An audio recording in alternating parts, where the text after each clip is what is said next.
Good day and welcome to Sync Academy. Um, Sorry, I'm just wanting to make sure that there's no echoes happening on our side. There we go. Hi there, everybody. My name is Melissa.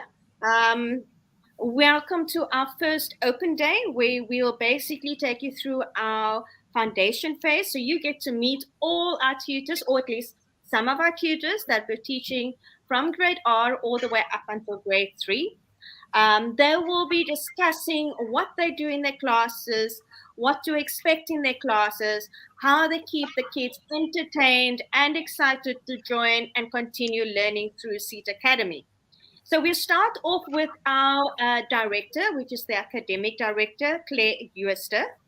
Claire, if you don't mind unmuting yourself, a short introduction before we go into discussion, please. Thank you very much, Melissa. I appreciate that. So, my name is Claire Euster, and I am the academic director for foundation and intermediate phase. What that basically means is that I control things in the background to do with academics and making sure that the staff and the students are on the right track academically according to what our documentations from the Department of Education say, because we follow the CAPS system. We are CAPS aligned, and we basically follow their guidelines as to what our young learners should be learning and when they should be learning it and all the depth that goes into it, as well as managing things behind the scenes when it comes to parents. Perhaps parents are stuck with something and don't know what to do, so I help them and guide them in the right way or lead them to the correct people to talk to. So for example, my phase head Roxanne, or to do with a subject, or if it's something to do with sales, I direct straight to Melissa. But that's just a little bit in a nutshell what I do. But I love what I do, and I love working with the kids and the parents and even my staff members. Thank you very much. Thank you for that introduction, Claire.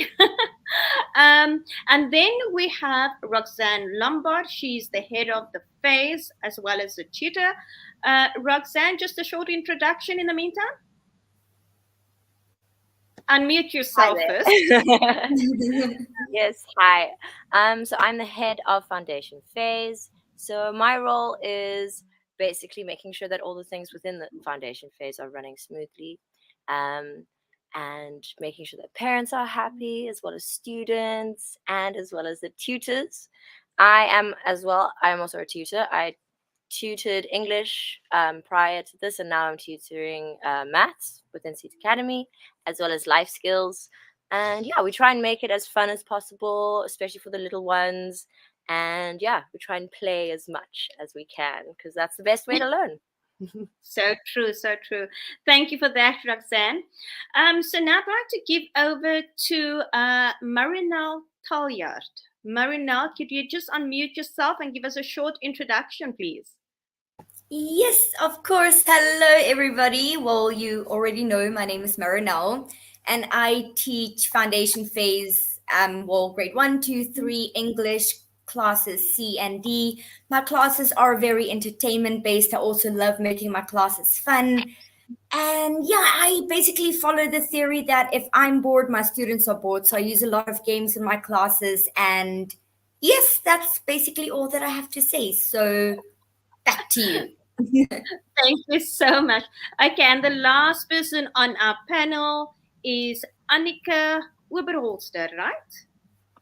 Hi, yes, it's Anika Oberholster. So I teach math for grade ones, twos, and threes. I try to keep things interactive with my learners during lessons so they are entertained as much as I can possibly entertain them while I'm on the other side of the screen. So yeah. Okay, thank you so much for that, everybody. So that is a short introduction on our tutors. We will be adding more tutors to the panel as we move along. So I'd like to just get a little bit of in-depth of what makes your classes different. How do you, I mean, obviously, first of all, you're online. You don't have physical interaction with your students. So how do you guys keep your kids entertained? What do you do different, or what have you implemented within your classes that is different to mainstream schooling? If I can ask Marinal perhaps to answer that, you each will get a chance to maybe just cover that. But Marinal, go ahead. Yes, of course. So I have these games that I use in my classes. The first one is timer races. So it's like your general timers, except they are in race form. So you can choose emoji races, you can choose puppy races or kitten races. So basically, you set a timer of basically 4 minutes. So I'll tell the students they have 4 minutes to complete this activity, and then there are 4 characters. I'll ask them, who do you guys think is going to win? And then they have to choose a number 1, 2, 3, or 4. And then we start the timer. So we go back to the page of the activity. Okay, everybody focus on the activity. And as soon as we finish the activity, we see who the winner is. And that's one of the games that I implement in my classes to motivate the students to do the work on time. Thank you for that. Anika? Yes, I try to call on the students as much as I can in getting them interacted into the lesson. So try to see who is involved. So look at whose videos are on and see who is actually involved in the class. And if they're not, just, give a reminder that they have to be talk and be involved. And when there's questions or when there's things that need to be said out loud, then just call on the students whose hands are up, and you can see that their hands are up on the screen. So I try to see who wants to interact, and those who are too shy, try and get them to interact as well. Awesome. Roxanne, our favorite. I think our two lovely tutors have covered a lot of it. I think it's lovely because there are so many cool like online games that we can. It's kind of difficult to play like in a real life classroom, and they're super interactive. And not only are they interacting with their classmates, but they also don't feel shy in ways that one might feel shy at schools and things like that. And so it really can. It's far more inclusive in many ways.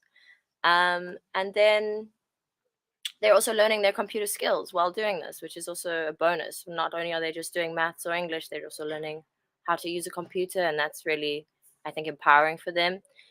Yeah, I think they covered pretty much all of it. We have a great system, being able to see all the students and feel how they like to communicate. We have like chat boxes where they can communicate there, and I think it's quite cool and interactive. Yeah. Yeah. No, definitely. I mean, I always find it quite amusing when I speak to parents, especially. I mean, for me personally, I look at a grade R, and they normally range 4 to 5, sometimes 6, depending on when their birthdays is. And you look at those little kids, and I always think to myself, and especially when it comes to boys, how do you keep them to sit still for that 30 minutes? I mean, you really have to grab that child's attention to keep them in that spot for 30 minutes. And I mean, is there anything you guys would like to share on how you actually do this? Anyone? If I may, just off the Yes. bat, we sing a lot of songs, which is great. Like when you join into the class, singing songs is often, and then movement. Come on, Roxanne. Come on, Roxanne. Give us a song there.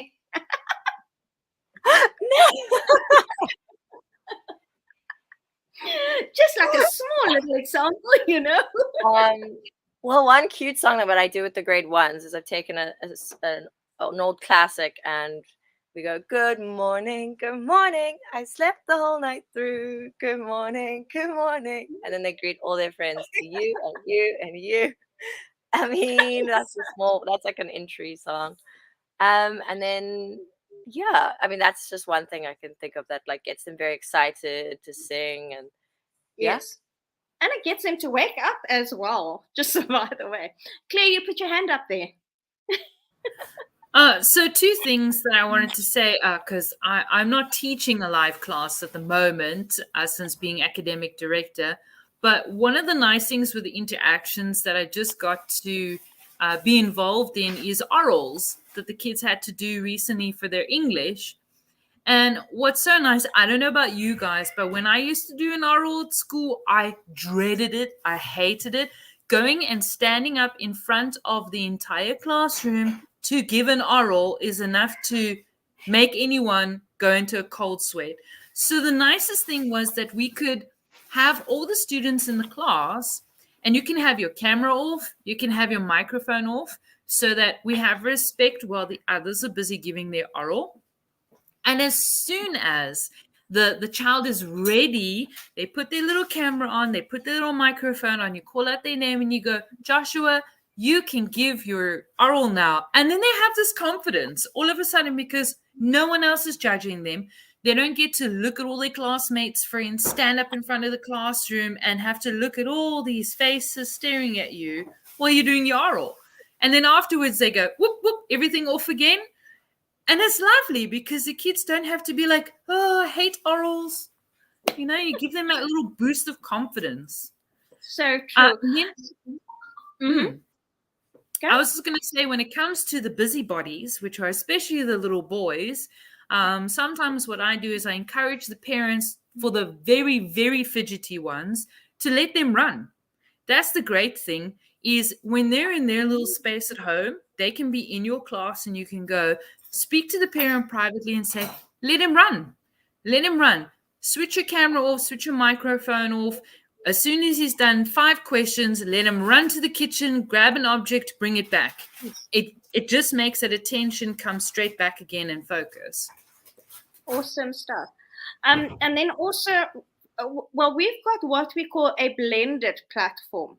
And blended platform meaning that we've got pre-recorded lessons as well as our live classes, and those two basically blend together in order to give the student the best advantage with regards to learning.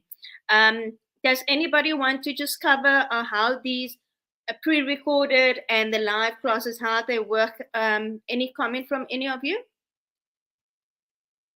Marinelle or Annika, you can unmute yourselves. Well, so with pre-recorded videos, we explain the work that we are covering during the live lessons.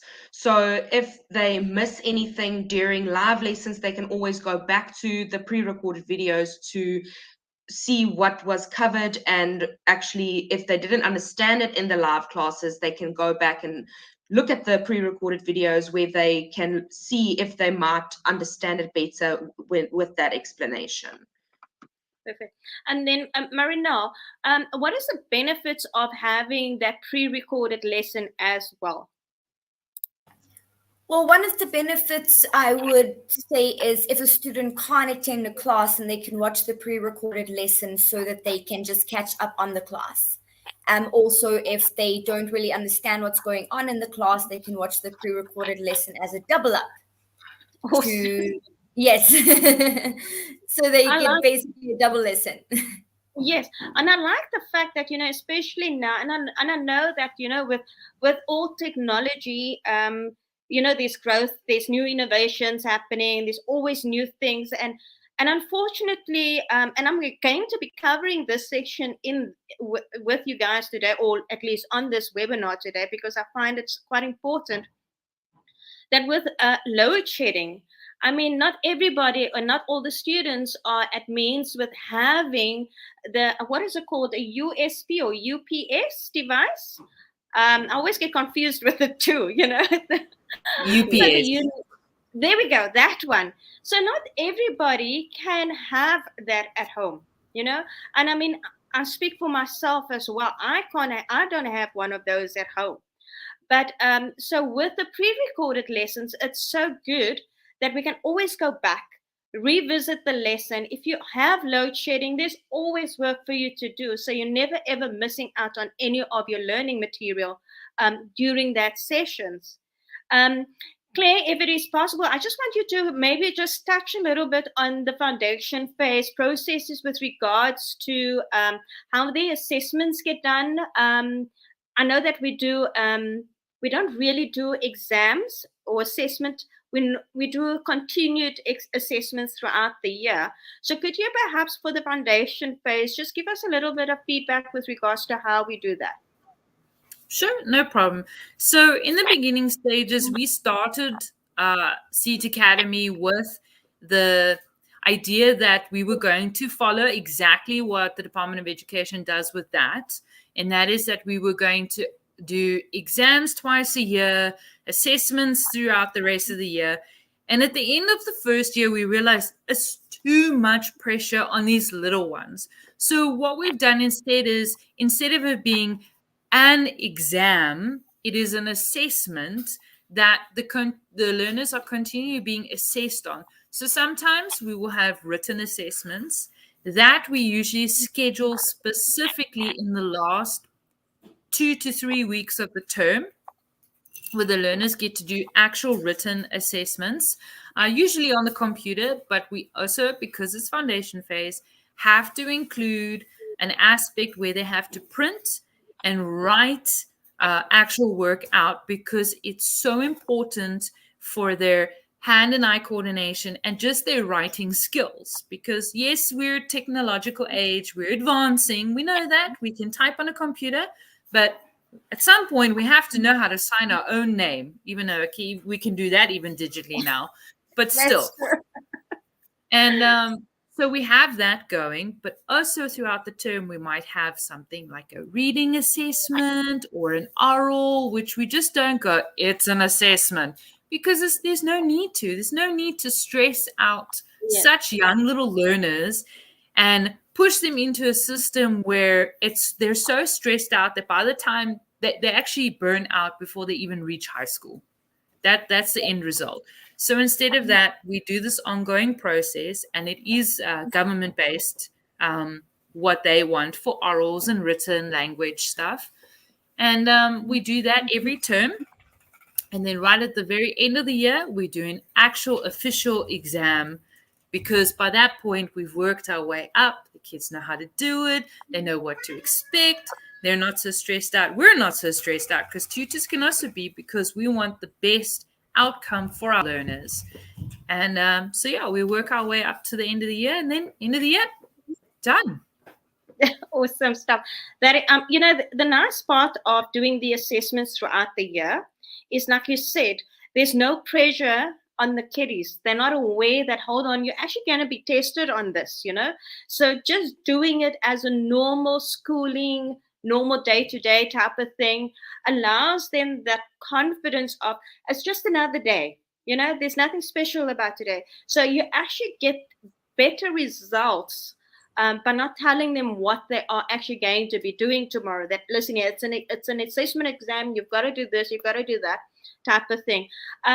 Roxanne, with regards to the work schedule, the CAPS curriculum, because I find that, or at least you hear a lot about, there's such a lot of work, and tutors are the students or the teachers, they give out such a lot of homework, and kids just cannot keep up.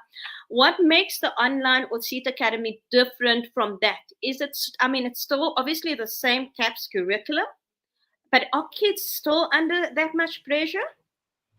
Well, I think Seat is kind of helping lessen the load in a big way. With, you said, like, the multimedia learning platform there being the pre-recorded video lessons. What's cool about that is that, yes, we said that you can go back to the video lesson after the lesson to check it, but also you can watch the video lesson first. And then if you have any questions, if you're confused, instead of being rattled and moving on, not knowing what you were doing and stuff, you can come to class and ask the tutor the questions that you were confused about, which I think really helps speed up the learning process, as well as it working the other way around. And I think what we do kind of break it up into, like, attention span, bite-sized pieces, if you know what I mean. So sorry, so the kids aren't sitting in class and then they have one break like they would in foundation phase, and then they go home. They get to have little breaks in between, process what they've just learned, do the homework then and there if they want to, or do it later. Like, it can accommodate anyone's learning process, which is quite nice, because everyone has different learning processes. And then, yes, normal schools or government schools, or I don't know, live schools, it doesn't really accommodate for a lot of different types of learning that's true. processes. So that's why I think Seat's quite cool in that regard. Yeah, and that's no, I do understand what you're saying, because you always find, and when I explain this to parents wanting to join Seed Academy, and the first thing they always ask me is that, well, besides the fact they ask you how do you keep the kids engaged into the classes, the second thing they ask me is like, but how can kids only have 3 to 4 classes a day? And I'm saying, and then I always try to explain, when a child enters school, they've got 3 subjects, or 3 subjects after each other. They've got a break, and then they've got 2 subjects, and then it's home time. I said, by the time that your child leaves the house or leaves the school, they forgot what happened in the first subject. That little 30-minute or hour breaks in between the classes that we currently have allows the child really to actually understand what just happened. What did the tutor say? What homework do I have? What notes can I take down? I mean, even a little project with regards to, I need to cut out something, or I need to write something, things that they need to remember, they do that. Or if it's just like, like you said, we work with different kinds of kids that's got different kind of learning styles. So you might have that one child just running around because now I need to get away from the screen. I need to go run and play, do something, jump up and down or whatever. But, it allows for that.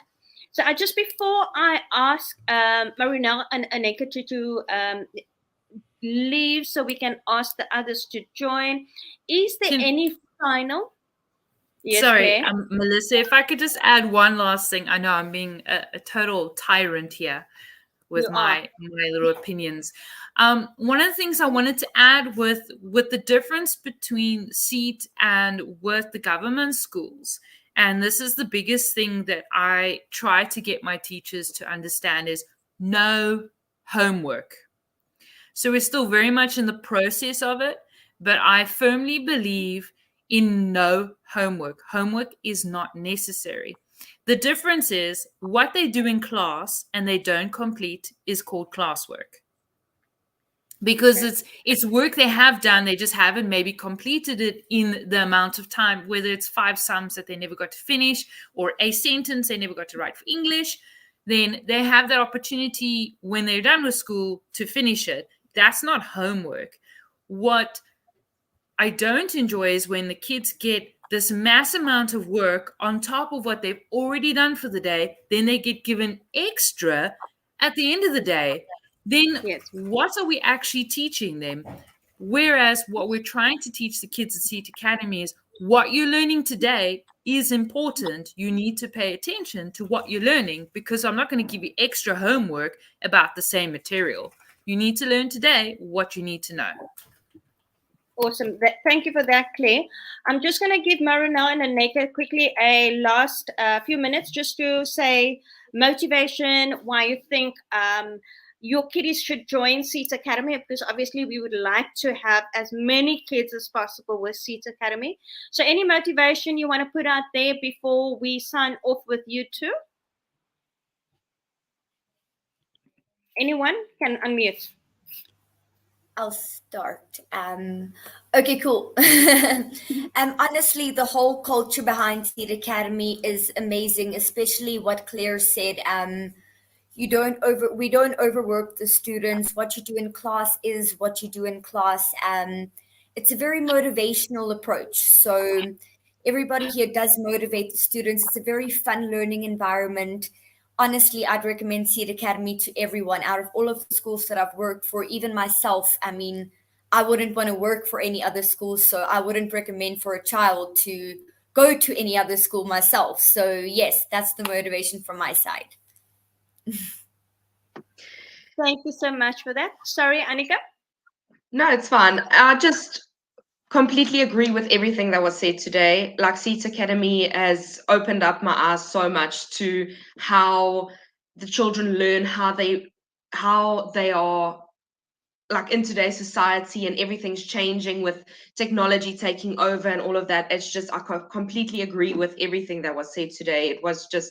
It's just very, I don't even know how to articulate it. It's very, it's informative, and it's very nice to know that our kids have a no judgment zone, and they have free reign to learn what they need to learn and what they want to learn. And if they are, like Claire said, a little bit hyperactive, they can go around, run around, and come back and just calm down and just be themselves, basically. Yeah. Well, Annika, Marinelle, thank you so much for joining us today. We look forward to many more sessions with you online.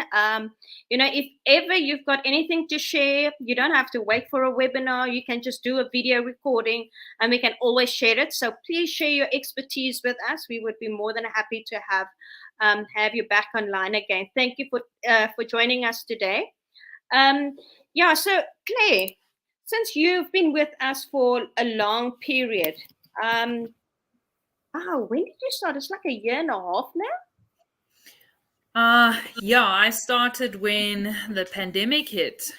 So July of 2020. Yeah. Can you believe it? It's been like a year and a half already. Almost 2 years come July, when Seat Wow. Academy celebrates their 2-year anniversary. And I mean, where we started and where we are heading, it's such a huge difference because I think we started with like 150 odd students in June of 2019. We had July, by the end of July, August 2020, I believe we had 350 students. And then by the end of the year, obviously, because a lot of the kids went back to the mainstream school, we dropped down to 150. And then only for it to pick up again in January 2021. And we're on like almost double that amount right now, which is phenomenal. I mean, wow. Just wow. Almost 100-fold, isn't it? Yes. I'd like to welcome Monique. Monique Theron is doing coding. Monique, small introduction on yourself, please. Hi, afternoon, Melissa, Claire, Roxanne. Yes, I'm Monique and I'm teaching foundation, grade 2 and 3 coding, as well as intermediate, 4 to 6 coding as well. And yeah, what do you guys want to know? It's fun classes. Everybody wants to do coding. So, and I think everybody's enjoying it. Just on how do you keep it? I mean, I don't know anything about coding, to be honest with you. So if somebody should ask me what is coding, what should I tell them? What is my answer? You're just going to tell them this is where you create games, you create stories, fun projects.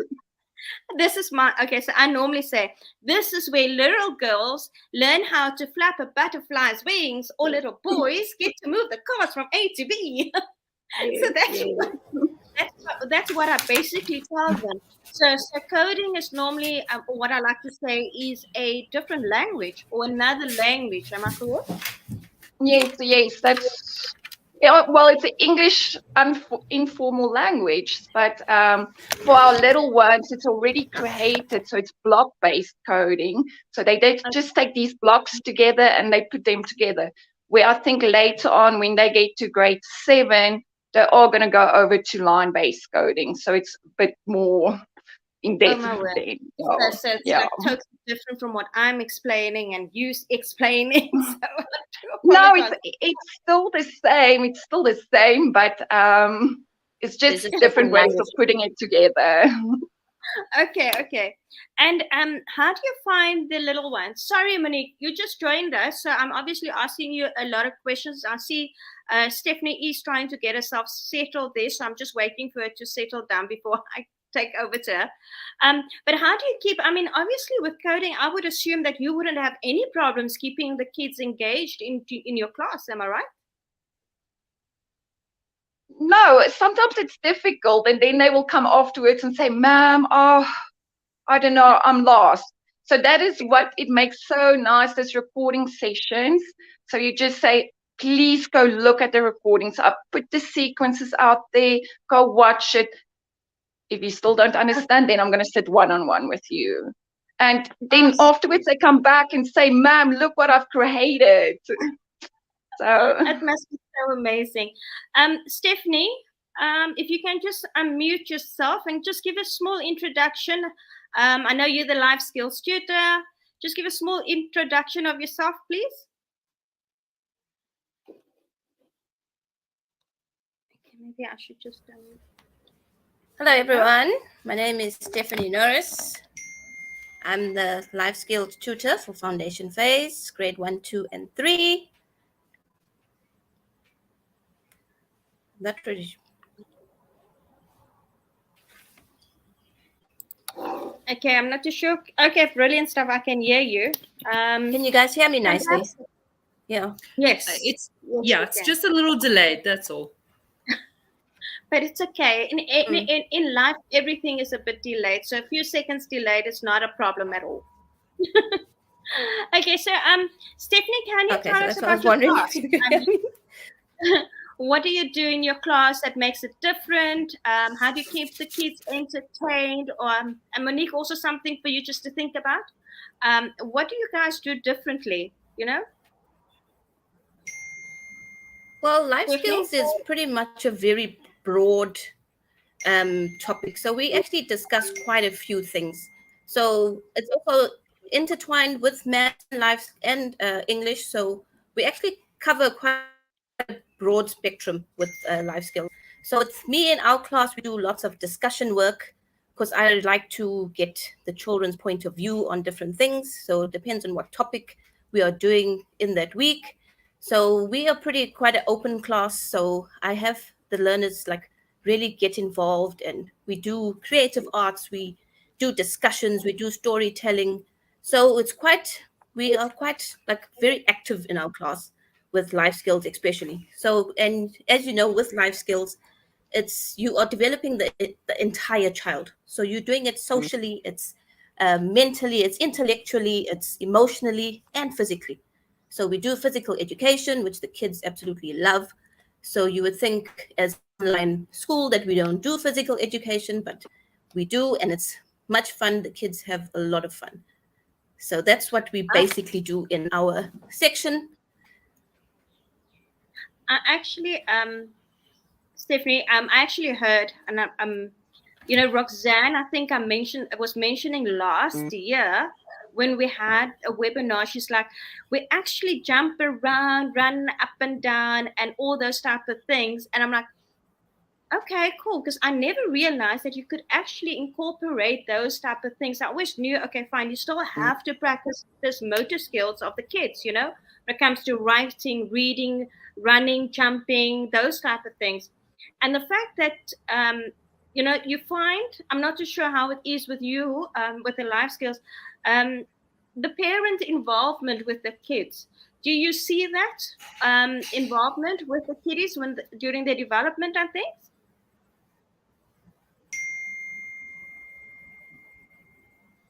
Yes, the Stephanie? parents are quite involved with everything. I think they need a little bit of guidance as they're in foundation phase. So, yes.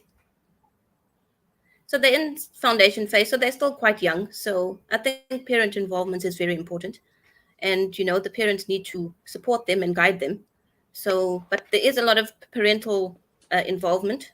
So that's always a good thing. It's always welcomed, and it's always wonderful to have parents with us and with the kids.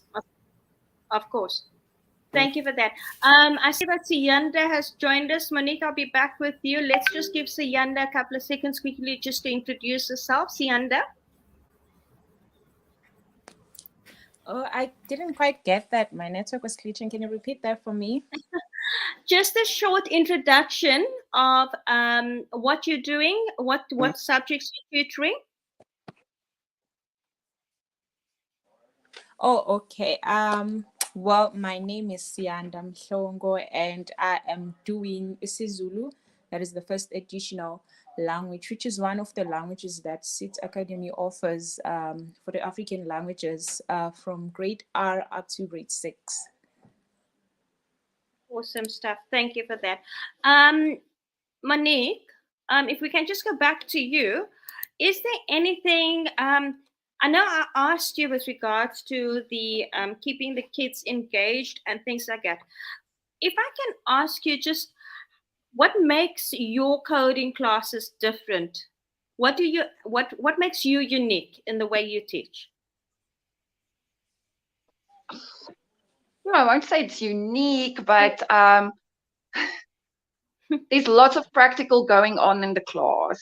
So it's a bit of theoretical, small bit, 5 minutes, and then the rest it is coding. So it is showing, and you give the children chance to show as well.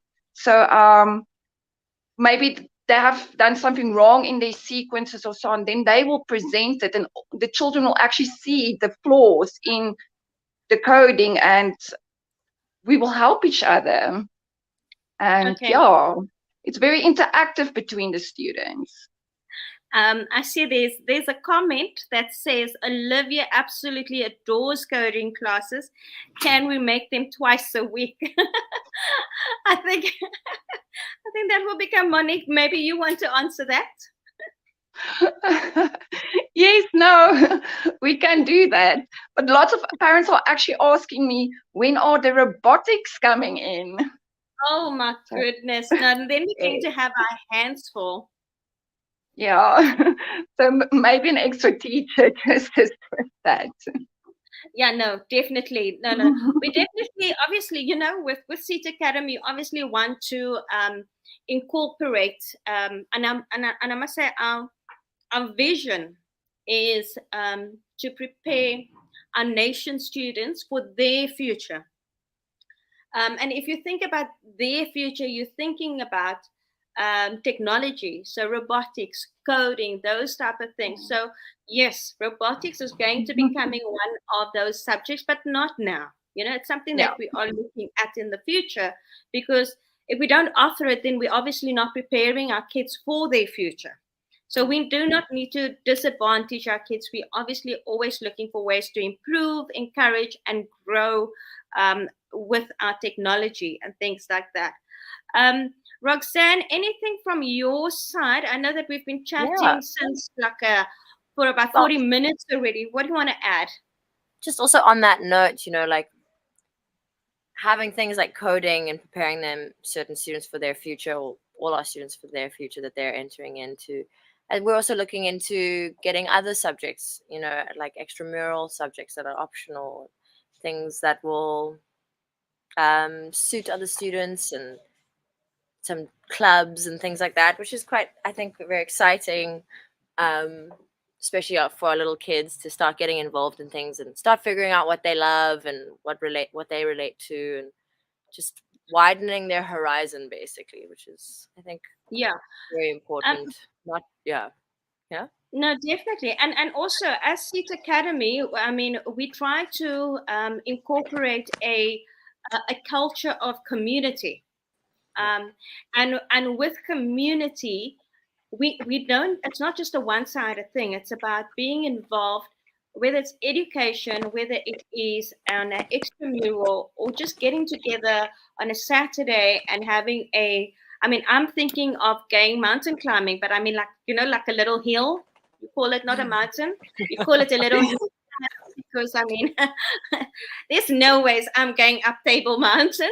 But if you find me a little hill, we can all get together and have, and part of a community, Seat Academy community.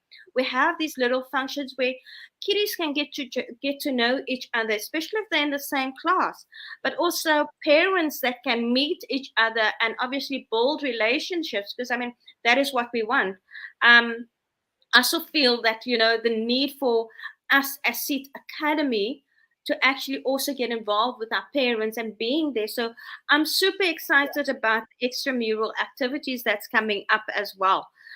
Claire, I know you've been so busy with that schedule last year. I know it's been handed over, but come on, tell us some of the clubs and societies that was on that list.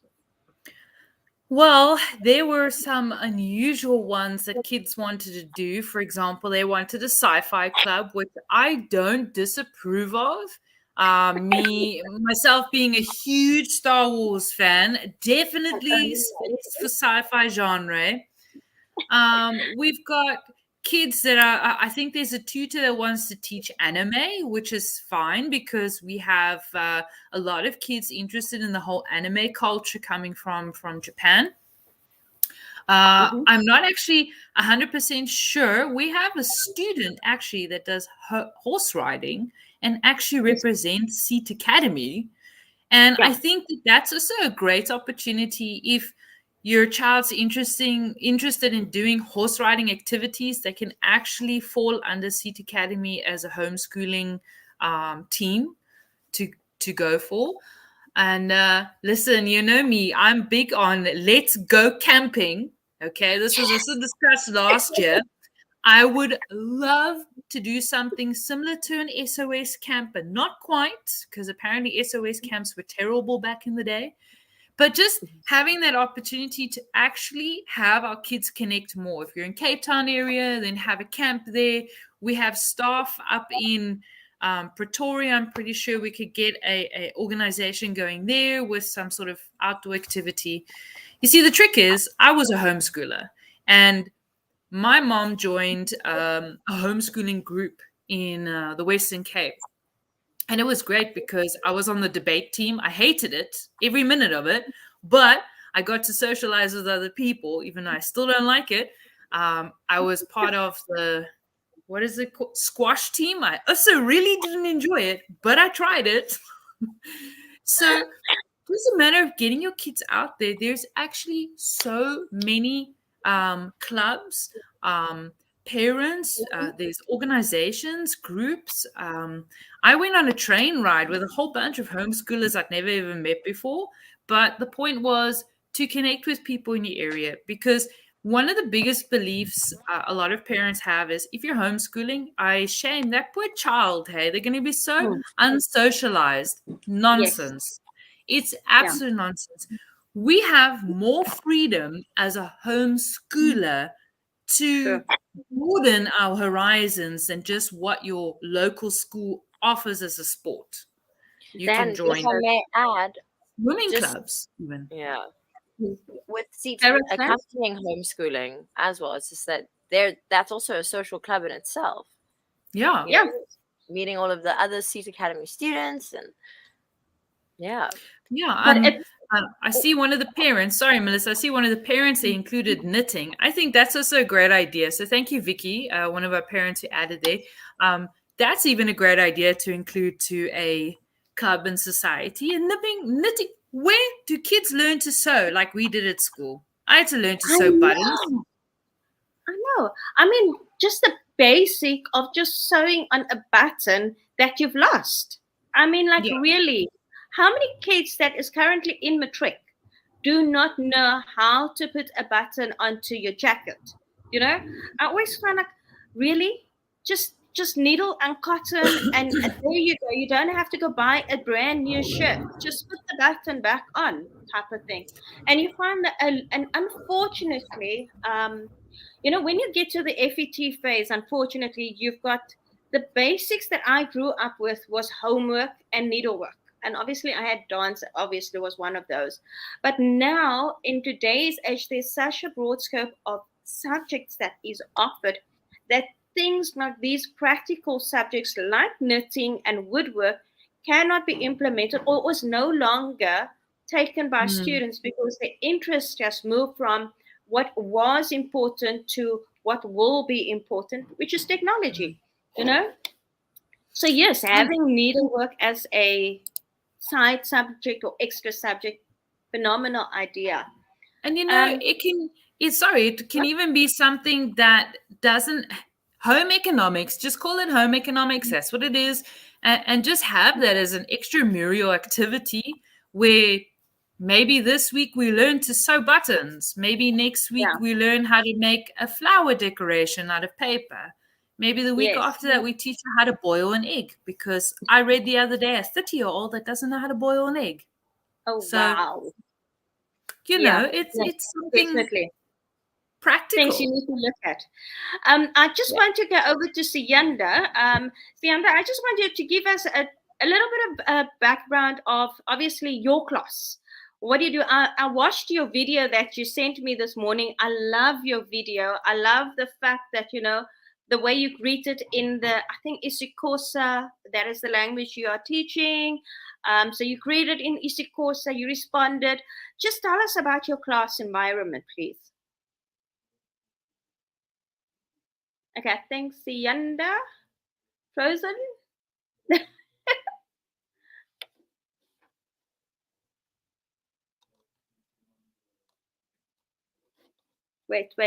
Wait, she's on. You see, Yanda, you're on mute.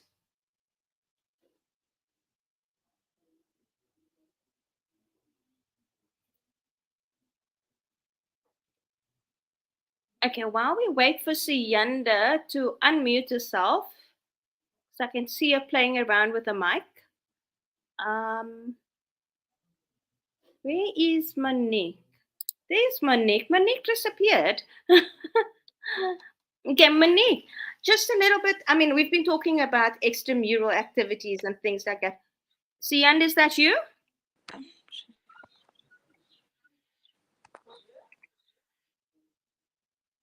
Siyanda. Ah, look at that. Siyanda is very good with children in grade 1. So, Siyanda, even though you've got technical problems, we've got a very good comment from one of the parents in your class. Yeah, Shaiman, that's a Sorry, Melissa, Siyanda, she's got some bad maybe storms in her area. that's a nice part as well. Our tutors are from all over. So I've got sunshine at my side in Cape Town, but I mean, just look at that. There's storms on that side. I mean, it's phenomenal that we've got such a variety of not only learners, but also tutors. You know, we basically all over Cape Town, all over South Africa, and we can basically, we get to meet each other, we get to interact with each other. Siyanda, how's the sound doing there now?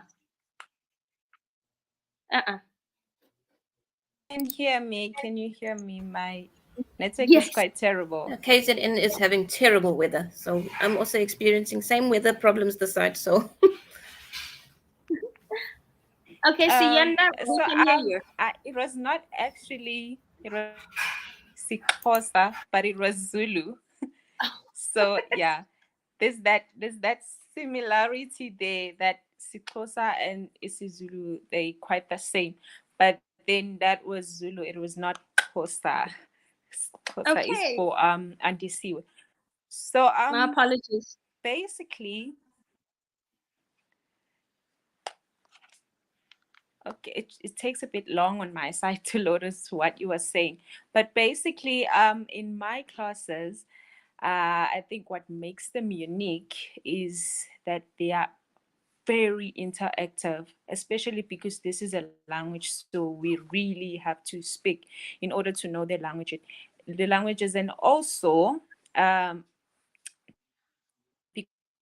from different backgrounds and also environments, obviously. And these are not Zulu speakers. These learners do not necessarily speak Zulu.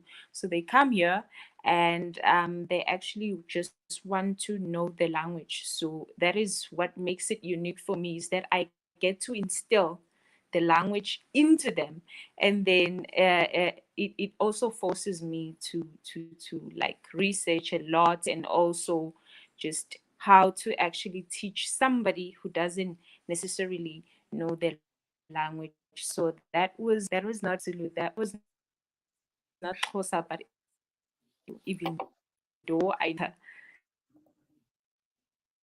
so I just having to bring one class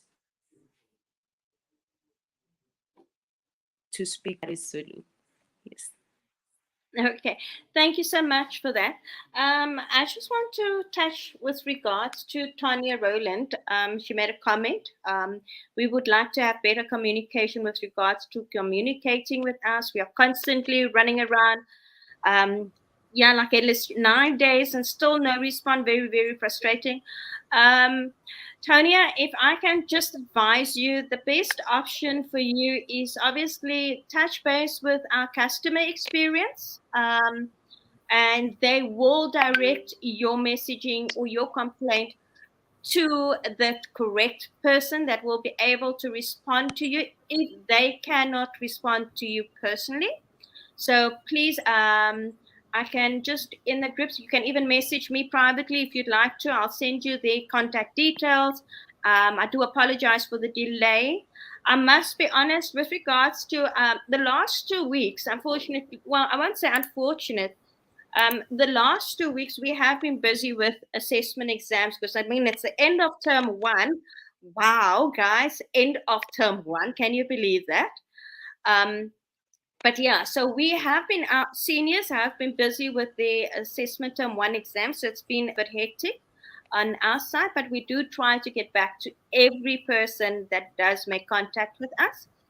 Claire, I see your hand was up there. I'd just like to say if it has anything to do with foundation or intermediate phase, she is welcome to contact me. Thank you so much for that, Claire.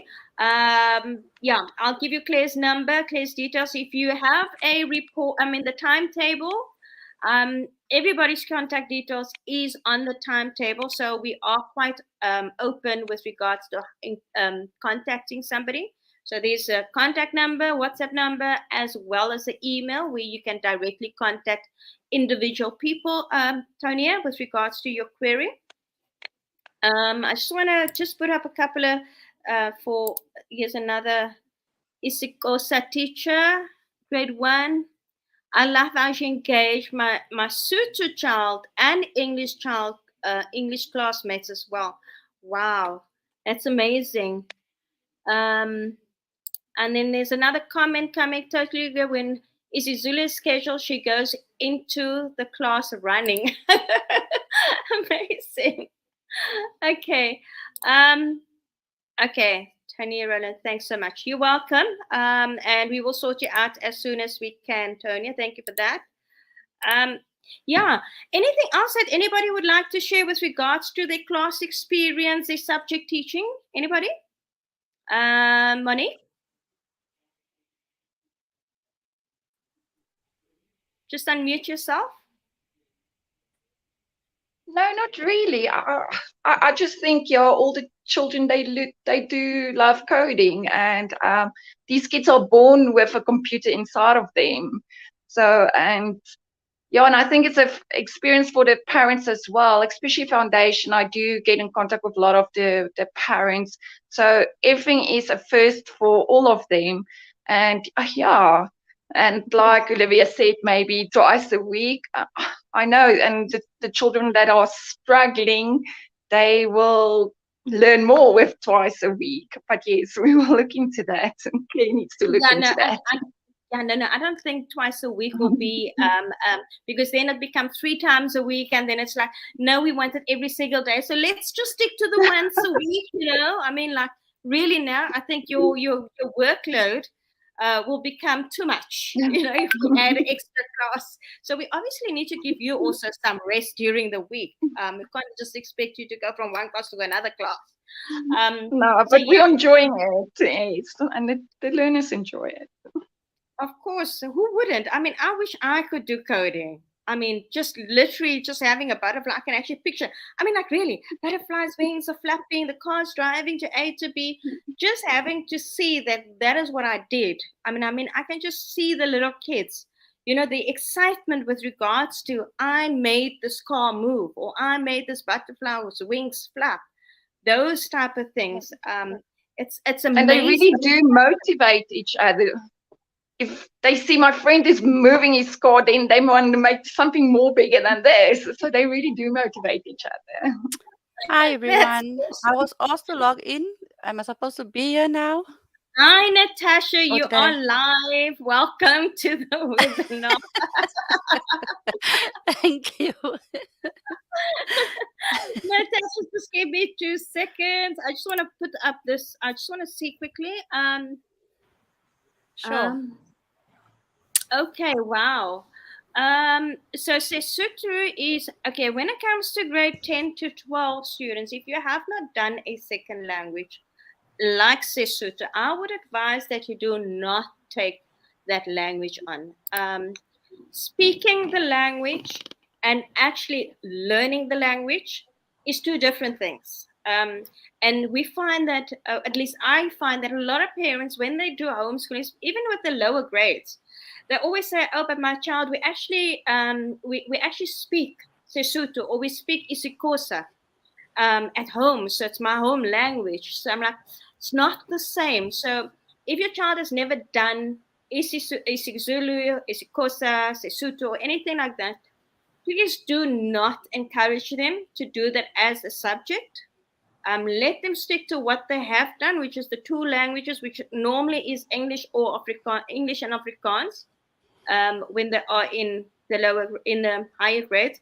I do know. Correct me if I'm wrong, but our grade R's then at grade R and grade 1, they have an option of having two languages. I mean, three languages. Am I correct? That is So correct. they can. Yeah. So when they are young, the brain develops quickly, which means that they can actually pick up languages easier, faster, when they are younger. When they are older, the brain is more kind of like developed, so they don't really have that ability to catch on to languages. Okay, that's just me. But anyway, let me give over to Natasha quickly. Natasha, just a short introduction. What you do, what subject you are with. I know you kind of like overall. What you do differently, how do you keep your kids entertained with regards to the classes that you do have? Okay, so I teach the 4 subjects, which is mathematics, English, Afrikaans, and life skills. So we like to do I like to keep them busy. They love doing activities, so we try to do a lot of whether it's cutting and pasting, coloring in, painting, all those type of things that they enjoy doing. Awesome stuff. I just want to read here. Malinka Abrams says, I personally sit in each class for my daughter, grade 1. She absolutely adores all subject teachers, most excited when teacher Roxy is live. My daughter started late, but she learned a lot in the short time. Thank you, Seat Academy. Awesome stuff, that Malinka. And I must commend our tutors with regards to what they have done for term 1. Like I said, we are at the end of term 1. And the fact that our kids, and yes, some of our kids only started in March or end of April, basically, which means they had such a lot of work to catch up on in this 2-week time. But the way the lessons was on Google Classroom, the way our tutors get involved with the kids, it doesn't really make that much of a difference on when you start and when you're finishing, because you still have enough time to catch up on all the work that you've missed out on. And unlike other institutions, you always find that no, but you've got to pay from January, February, and March in order to get all that work. We actually just get this one price, and we say, listen, here, you pay the $650 for April or for March, and you get access to everything that you've missed. I mean, how phenomenal is that? You get 3 months access for one price. I'm starting to sound like a salesperson, right, guys? Sorry. It's a mode hard to get out of. I know. I try. I do try, guys. I try my best, but sometimes, yeah. For our parents listening, just don't mind Melissa. She's not trying to sell you on Seat Academy, but when you love what you do, which is most of us as tutors or academic staff, we love what we do. So when we talk about it, it pours out of us, and we're kind of like sucking you into, come join us. But it's just because we love what we do so much. Of course. And it's not just about loving what we are doing, but it's because we are passionate. We're passionate about the future. We're passionate about seeing the kids develop, where they are going. I get messages from parents to say, thank you so much. I'm not even involved in the teaching side of the academy. I'm literally just the sales and marketing. That's where my role is. But to have parents come back to you and say, thank you so much for introducing us to Seat Academy. We love it. For me personally, it gives me that rush, that sense of ownership, that, wow, I did something right. I love the fact that the parents come back to me and say, listen, yeah, we absolutely love it. So, yeah, I just want, I see Monique's joined us, Monique Krokram. How are you? Hi, how are you? Fine, thanks, and you? We well. Thank you so much. Monique, what subject are you teaching? We obviously still in foundation phase, people so grade R up until grade 3. Monique, a little bit about yourself. Okay, so I teach grade 1 to 3 Afrikaans as well as life skills. I absolutely love teaching the Afrikaans because this is the first I have taught Afrikaans before, but only for home language learners. And this is the first time teaching it as a first additional language for Seat Academy. And it's actually so much fun because the learners, because it's not their home language, they're so eager to learn all about this new language, and they're so eager to try everything in class. And I just think that the things they sometimes come up with is so cute, especially for this age, because they're so eager to interact. And then I also tutor the life skills for together with Stephanie and Roxanne for grade 1 to 3, which is also such a fun subject because it's so interactive, and the learners absolutely love life skills because it just covers so many topics. And I think it's just so interesting for them. Awesome.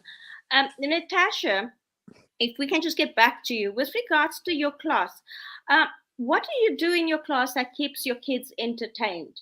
I mean, I had the same question earlier with the other tutors, but how do you keep them engaged? Let me put it that way. How do you keep them Okay, engaged they into? love to talk about themselves. So what I do is every other day or maybe 2 or 3 times a week, I just open the floor to them, and then they would tell you like the funniest things, and they just love to interact, and just they love the opportunity to be able to say something, to be able to talk, to speak, and it's like they can't wait. It's like all their hands are just up, and now you choose like for example the 2 or 3 of them, and the rest is like, but I didn't have a turn and I didn't speak. And but I always just try to explain to them that we might not everyone might not get a chance to speak, but somehow or the other on a daily basis you will interact one way or the other. So yeah. Yes. Awesome. And then also, this is now to obviously any of the tutors out there. Let me just read this from Leanne Thomas. My daughter's in grade 1C. It's a first year with Seat Academy teachers Roxy, Monique, Marinelle. You are absolutely awesome. Thank you so much for that comment. I see Andesiwe has joined us as well. How are you doing today? I'm doing good, and how are you? I'm well, thank you. Andesiwe, what subject are you teaching? I am teaching isiXhosa in foundation phase and intermediate phase. Okay, fantastic. And tell me, I'm sorry, I'm just putting you on the spot here because you just arrived and we were like kind of like in this motion already. So I'm just going to ask you, how do you keep your students entertained, especially like we're dealing with the foundation kids, so grade R to 3. How do you keep them engaged in your class? My classes are mostly interactive classes because if you're gonna talk and talk and talk to young learners, there's gonna be time whereby they lose the concentration. So it becomes nice if we have an interactive classroom, and then I talk and teach them, and then in the middle of the on their sessions, I ask questions, we do some activities, and we make sure that we execute what we are talking about. Luckily for me, I teach isiXhosa, which is one of the African languages. And I think it's important for everyone here in South Africa to be able to know more than one language. And isiXhosa is one of those languages that have cliques and everything. Even our own children, like Xhosa children, sometimes they don't know how to speak isiXhosa because they watch English cartoons, all of those. So now you get to meet learners who speak English, who don't know how to speak is a course, how to know how to write and all that.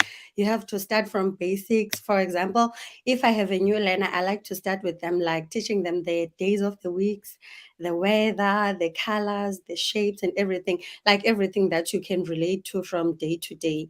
So yeah, I think we start there, and then as we go on and go on, we advance. Yes. Of course. And then, do any of you, obviously, I don't know how you can incorporate this into your lesson plans, but I mean, with the young ones, you obviously still have to encourage your motor skills development because they are still in that stage of developing themselves. So, Yes. anyone can answer this question. How do you incorporate that kind of development in your lesson plan? How do I incorporate motor development and How do you incorporate that in your lesson plan? Motor if development. Yeah, go. um I give them work such as homework, even classroom. I try to make everything that we do in class, even the one that is on the CAPS document and the resources that we use to be applicable to their level of learning and their age. And even if learners may be, let's say, 9 years old, you would find that the other is well advanced in terms of thinking and answering and doing things. So you try to find a balance to make sure that each and every learner is accommodated in all that, and you are incorporating the motor development skills as well. Of course. Thank you for Sorry, that. Yeah, go. if I may. I think this is such a fun question and such an important thing because, like you say, they are still at that stage where their motor development skills is still developing. So for me, it's very important that they do writing. So although we are an online school and everything is becoming so digitalized, I think that it is important for the little ones to still be able to write. Um, Mm-hmm. so I encourage a lot of writing in my class, and I think the students that have class with me will know I always tell them that even if you have the work printed, just put it one side for now, and please write the date and heading. So even if for the day and for that lesson they only get to write the date and heading, and everything else might be digitalized, it is at least something that they get to write, and they get to develop those small motor skills. So Yes. yes, I do think that it is very important. Yeah, If I definitely. Thank you. Yes, Okay, Natasha? Go ahead. yeah, so if I can also mention something like what I do with my little ones, I try to just, as much as I possibly can, let them work physically with their hands, to develop those fine motor skills, motor development. So I would obviously tell them, maybe it's like, I know your mom or dad is there to assist you, and also obviously so that mom and dad can hear, but if you can try and do your activity on your own as far possible, that will be great. Mom is there to assist you, but they would be cutting, they would be maybe do some threading, maybe would like the activity would maybe be, for example, whether they cut some holes into a piece of paper and then take the string and thread it through, stuff like that. And also what I try to do, or at least implement on a daily basis, I ask mom and dad to write their names, write their surnames, and paste it up somewhere where they can see it on a daily basis. And so that is what they do each and every time we do an activity. They would first write their name right on top, and that's what they do every day. Doesn't matter how the end result looked, to put it like that, but as long as they did it, and also just to keep them busy all the time with their hands, especially. The same goes for maths as well. We get them to measure things using Yeah. different instruments like their hands or a pencil, or then they start using actual millimeters and centimeters as they get older. And um, I think also life skills plays a huge role in that as well with the arts and culture side of things. They're like, when I was teaching life skills last year, I think it was for our grade ones, we made them make binoculars, and they had to like make their own expression and do it themselves. And you can see that they're doing it themselves because we're doing it in class, and it's quite lovely. Yeah, Yeah. you reminded me now Or actually, Roxy. We had a sorry, can I can I No, say go that? ahead, Natasha. Okay, go. Sorry, I didn't mean to cut you. What you just reminded me of something. So we had a mathematics activity not too long ago, short while ago, and so they actually had to like take their ruler.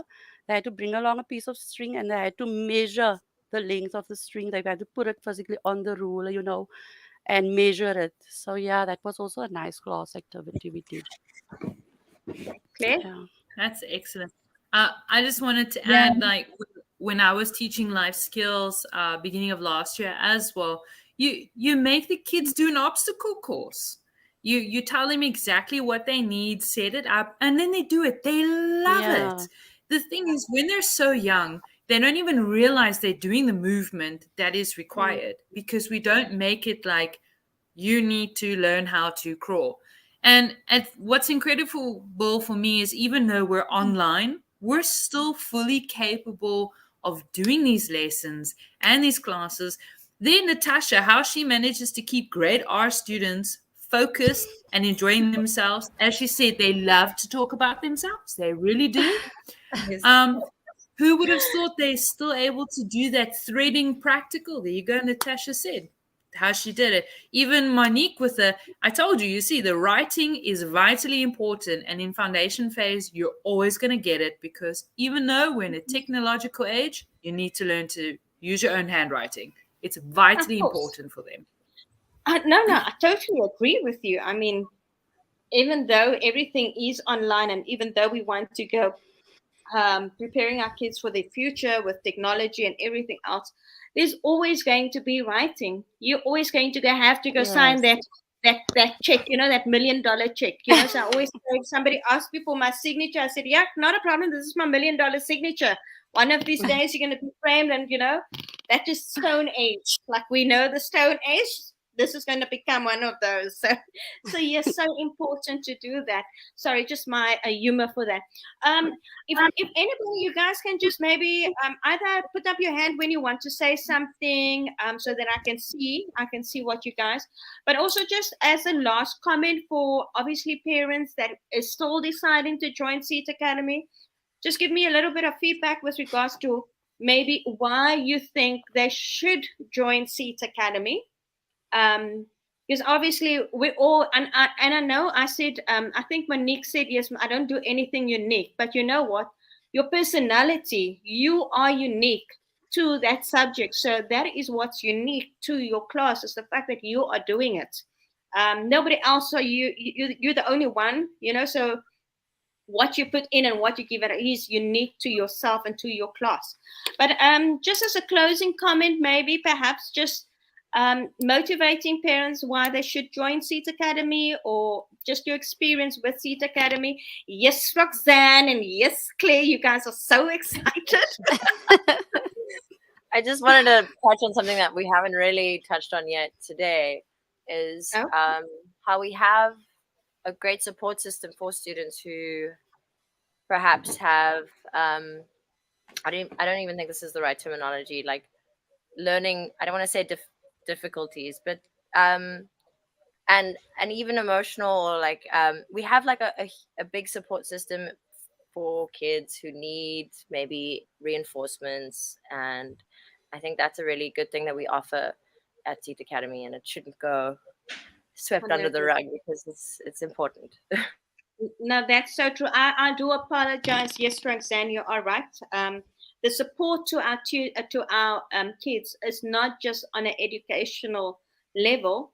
Our support is on emotional level, as well as development and things like that. So we do take that quite seriously, and I know for a fact that myself and Claire, and I'm sure Roxanne, also get involved with, if we hear something and parents want extra support, we all guide and give them assistance. It's not just the case that your child is at home and you've got to deal with.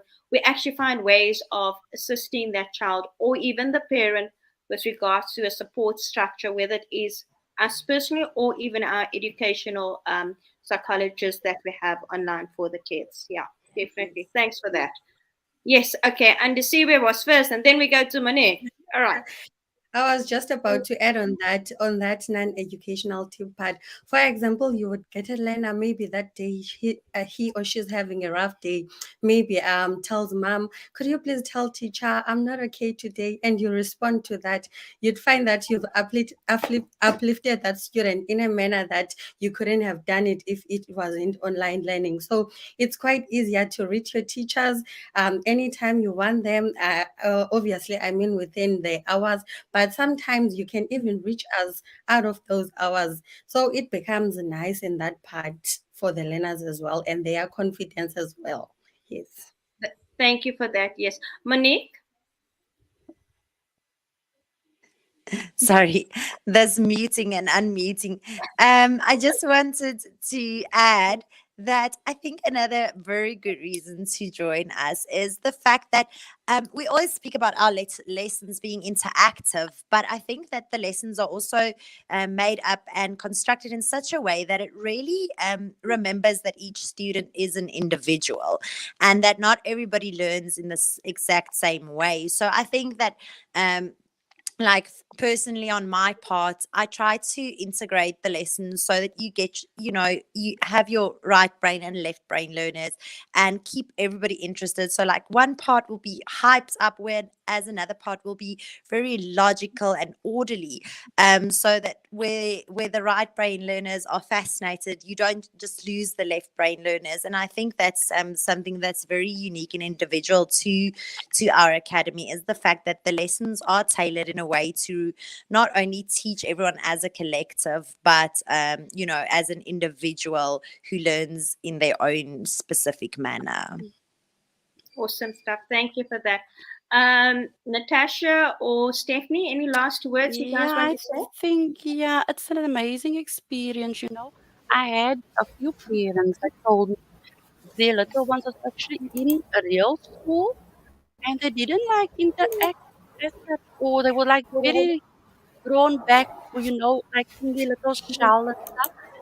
And so what I do, the first, say for example, new student would start, a new learner would join class, I wouldn't immediately, like we'd introduce him or her and welcome them to the class and stuff. But I won't like ask any questions or direct any questions to that new learner. So once that new learner, say maybe after 2, 3, maybe a week or so, after that learner see how the rest of the class, how all his friends participates, he really comes, crawls out of his shell. And a few parents already told me they're so amazed because this child didn't speak. This child was so shy and stuff like that. So in that way, we also like unique the way we carry ourselves across, or at least try to. We're very, dedicated, devoted. Yeah, so Yes. that's also an amazing experience. Yes. Thank you for that, To Natasha. see. Yeah. Yeah.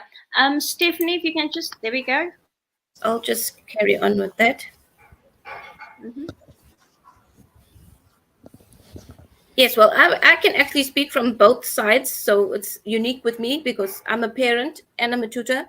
So I get to experience both sides of everything. So I can actually comment on both sides. And we welcome everyone to Seed Academy. It's wonderful. All our tutors are so dedicated. We really are a great team. We are family here at Seed Academy. And that's what we're all about. We're all about family. So if you join us, we're just one big happy family. And my daughter's in Seed Academy and she absolutely loves being a part of the Seed family. So yeah, it's a wonderful experience and will be great to have you along with us. Thank you so much. I think we go to Roxanne for a last comment, and then we'll go off to Claire before I close off our open day for foundation phase. Roxanne?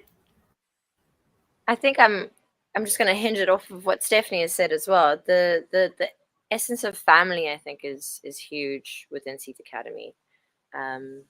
We do care deeply about everyone, and if we're young still, but our objectives remain the same, and our objectives are to make everyone feel heard and not to let anyone slide, because that's the thing with mainstream schooling, is that like you're just a number, and whereas here I think it's very different, and we're changing some systems and there are things moving up and down, and like I say, we're young and stuff, so we're still figuring some things out. But the objective remains the same, and I think that we're a very good option for your kids. I think it's like Natasha said, it's opened up a lot of kids to feel safe and happy within their learning environments, and it's rare that is a possibility within schooling. So come on, come join us. Thanks for that, Roxanne. Claire, if you can unmute yourself, Claire. Claire's thinking very deeply, very hard, and she decided that, hello, I'm done with you for today. Shame, man. It looks like might be having load shedding, eh? There's a connection. Let's give it a couple of minutes, but in the meantime, yeah, I just like to say thank you to all of you for joining us. Wait, hold on, Claire is back. Let's see. Claire, are you back? Okay, last words, Claire. Yeah, it's just in tying in with everyone, and that's what I love about Seat Academy as well. It's everyone has a piece. Everyone has a piece that makes up the whole picture. And as Stephanie said, and a lot of the others, we are a family. When we get new staff members, we don't go, welcome to the staff. We say, welcome to the family. And I love how, even if I don't say it, someone else in our community of teachers will say, welcome to the family. It doesn't matter what aspect of the team you are. You can be in sales, you can be a new staff member for teaching. It doesn't matter. You can be the coffee lady. We are like, you are part of a family. And that is what we try to make our parents and students feel as well, that you are part of us and you're a part of Seed Academy. I know that there is a lot of other online organizations. So I'm not going to sit here and go, you should choose them. They're not so good. It's not about that. We're not in competition. We don't want to create a competition because there's no need to. We're trying to create a standard or a community. And if you choose to be with Seat Academy, it's because you want to be part of the bigger picture of who we are and what we're trying to do. And we're trying to grow our kids in the future that they're about to head into, which is one of technology, but still with things from the past that are important for them to learn. And that is what we're trying to do at Seat Academy, is grow these kids to progress further, to make themselves better. So at Seat, that's all we want. You're part of the community. You're part of our family. We are one. It takes a village. What's that saying? It takes a village to raise a child, a generation, however you want to put it. And that's what we do at Seed Academy. That's why we stay in communication with our parents and our students and our tutors, because it's not just about talking to a robot. We're a family. We're a community. And that's all I have to say. And well, thank you for that. And just to add on that, as my final note, is that, we all make mistakes. We all have flaws. Just like our parents, our kiddies, our students, we also make mistakes. But the nice part of being a community, is the fact that we get to learn and grow together. We get to support each other. And I always say, that it's a 50-50 relationship. Well, more, let's call it 50, 25, 25, because obviously 25% goes to the student, 25% is the parent, and 50% is Seat Academy, because Seat Academy is not just the tutor relationship, but you've got customer service, you've got sales, you've got the directors, you've got the tutors, you've got the academic psychologists, your educational psychologists. So there's very many aspects with regards to Seat Academy. So for me, it's a 50-50 relationship between Seat Academy and the parents. So you can't just expect your child to get, we can't expect kiddies to get 100% if we don't have that community of support with our parents. The same way the parents can't expect us to give the kids 100% of ourselves if they are not involved. And it is so, so important that when it's homeschooling, that you get involved with your kids.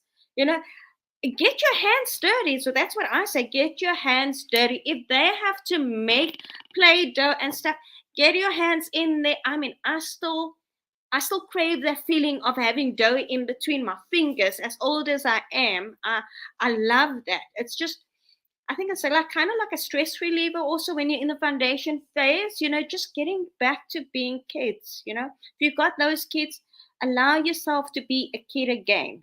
Get that paintbrush out and start painting. I mean, literally get a wall. I mean, I think Claire said it on Friday, with the nephews. The wall that you've got, you let them paint and you repaint and let them paint again and repaint the wall. I mean, like, hello, people, let's do this. It's homeschooling. Get creative. But I'm sorry, I'm gonna get dragged on and on because I love this topic. I'm passionate about this. I'm so sorry. But I'd like to thank each and everybody from the foundation phase that has joined us today. I hope our viewers enjoyed everything. Just getting a little bit of insight with regards to who the tutors are, what they're doing, and what the kiddies. And I can see by the comments that you've made that you absolutely love them. You enjoy the classes. You love the interaction. So thank you so much. Please keep on commenting. Let's just share the love. Share the love. We love receiving that love. Guys, thank you so much. We'll see you tomorrow again for our intermediate phase, when we have our intermediate grade 4 to 6 tutors online again. Claire, you look like somebody that wants to say something before I say goodbye. What is it, Claire? Sorry, it's to my little Mishka, that little comment at the end there. I know she means me because I get little voice notes from her all the time, and she was one of my babies last year. Mishka, love you. Shame. But I mean, it's so nice to get that little messages, right? Yeah. Oh, man. Yeah, so everybody, thank you for a wonderful afternoon. Thank you for joining me. I hope to see you guys soon again. Anybody? Bye-bye. Enjoy. Chat soon. Bye. Thank you, everyone. Bye. Bye.